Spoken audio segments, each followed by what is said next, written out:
Before Israel became a kingdom. Before Jerusalem became the city of David. Before the Hebrew Bible shaped world history. There were small villages in the highlands of ancient Canaan. After the Great Bronze Age collapse, the Old World was breaking apart. Canaanite cities weakened. Egyptian power faded. Trade routes collapsed. And in the hills, a new identity slowly began to form. These people would later be known as the Israelites. But where did they come from? Were they outsiders? Were they conquerors? Or did they rise from within Canaan itself? This is the story of the birth of ancient Israel. Around 1200 BCE, the ancient Near East entered a period of great crisis. Across the eastern Mediterranean, powerful kingdoms weakened, cities were destroyed, and old trade networks began to collapse. In Canaan, this change was deeply felt. For centuries, many Canaanite city-states had lived under the shadow of Egypt. Egypt controlled important routes, collected tribute, and influenced the politics of the region. But after the Bronze Age collapse, Egyptian power in Canaan became weaker. Many old city-states lost their strength. Some cities declined. Some were abandoned. And the strong urban world of the late Bronze Age began to break apart. But history did not stop there. As the old cities weakened, new communities began to appear in the highlands of Canaan. These were not great kingdoms. They were not powerful empires. They were small villages built by farmers, shepherds, and families trying to survive in a changing world. From these highland communities, a new identity slowly began to form. That identity would later be remembered as Israel. After the old Canaanite city-states weakened, life began to shift toward the hills. In the rugged highlands of ancient Canaan, small villages slowly appeared. These villages were simple. They were not filled with palaces, temples, or great stone monuments. They were built with ordinary stone houses, farming terraces, storage pits, and animal shelters. The people who lived there were farmers and shepherds. They grew grain. They raised sheep and goats. They collected water. They lived in close family groups.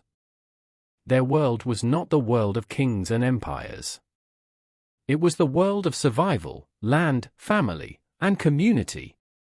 Archaeologists have found evidence of many small settlements in these highland areas during the early Iron Age. These villages became one of the most important clues in understanding the early Israelites. From these quiet hill settlements, something powerful began to grow. Not an empire. Not yet a kingdom. But a shared identity. And over time, that identity would become known as Israel. One of the biggest questions in the story of ancient Israel is this: where did the Israelites come from? For a long time, many people imagined ancient Israel as a completely separate people who entered Canaan from outside, conquered the land, and replaced the older Canaanite population. But archaeology gives us a more complex picture.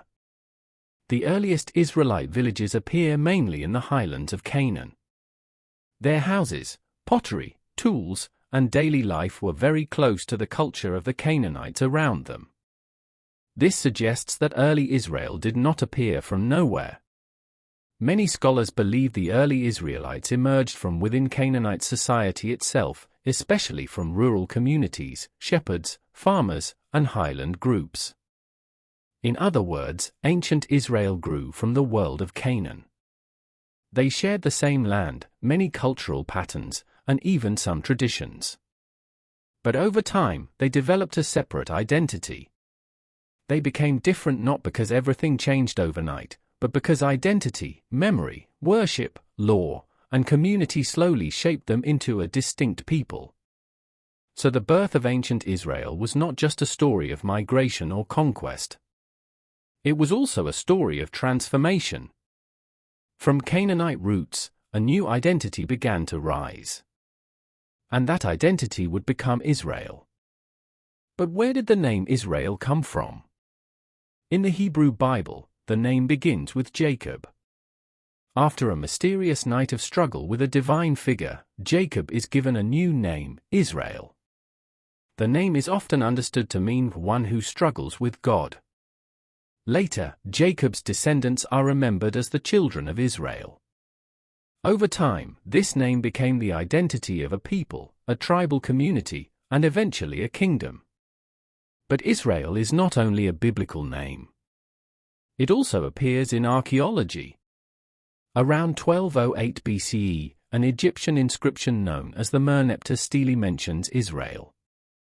This is one of the earliest known references to Israel outside the Bible. And the important detail is this. The inscription does not describe Israel as a kingdom. It does not describe Israel as a city. It describes Israel as a people living in Canaan.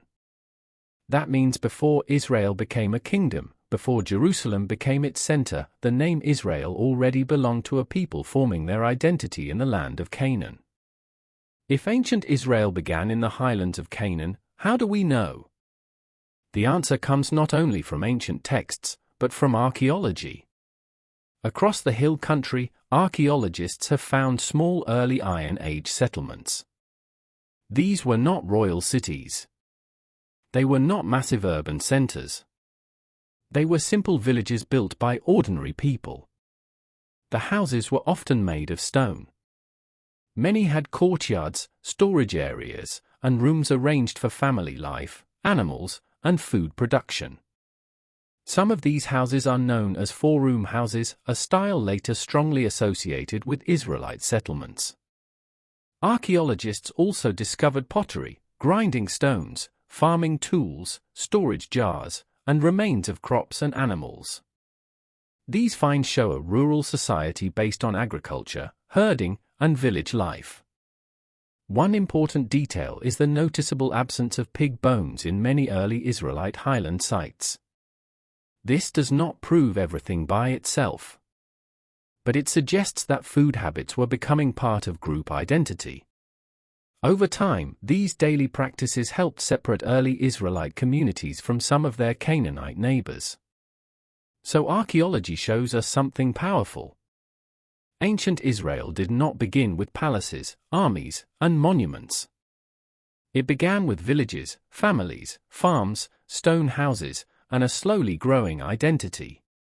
Before Israel was a kingdom, it was a village society. As these villages grew, their identity became stronger. Families became clans. Clans became tribes. And tribes began to share stories, traditions, memories, and laws. This was not yet the Israel of kings and temples. There was no great royal capital. No powerful army controlling the land. No united kingdom ruling from Jerusalem. Instead, early Israel was a loose community of tribes and settlements. Their lives were shaped by land, family, worship, survival, and memory. Later biblical tradition would remember this period as the age before monarchy, the world of tribes, judges, conflicts, and covenant identity. This tribal world became the foundation for what came later. From these scattered communities would come the stories of Saul, David, Solomon, the kingdoms of Israel and Judah, and the sacred history that shaped Judaism. And from Judaism, centuries later, Christianity would emerge. This is why the birth of ancient Israel matters to the story of Christianity. Christianity did not appear suddenly in a vacuum. It came from the world of Judaism. Judaism came from the people of Israel.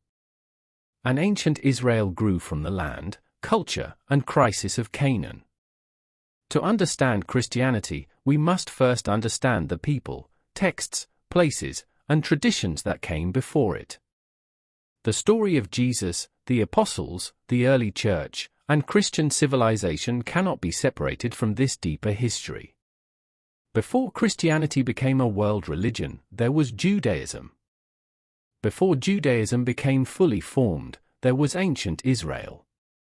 And before ancient Israel became a kingdom, there were small villages in the hills of Canaan. The birth of ancient Israel was not the rise of a great empire. It was the slow formation of a people. A people shaped by memory. A people shaped by land. A people shaped by worship. A people shaped by struggle. From the collapse of the old Canaanite world, a new identity began to rise. And that identity would change the course of history.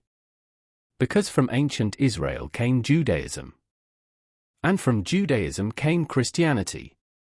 In the next episode, we enter the world of Israel's tribal age, the time before kings, when the people of Israel were remembered through the stories of judges, battles, faith, failure, and survival. This was the age before the kingdom. This was the world that prepared the way for the Bible, for Judaism, and eventually, for Christianity.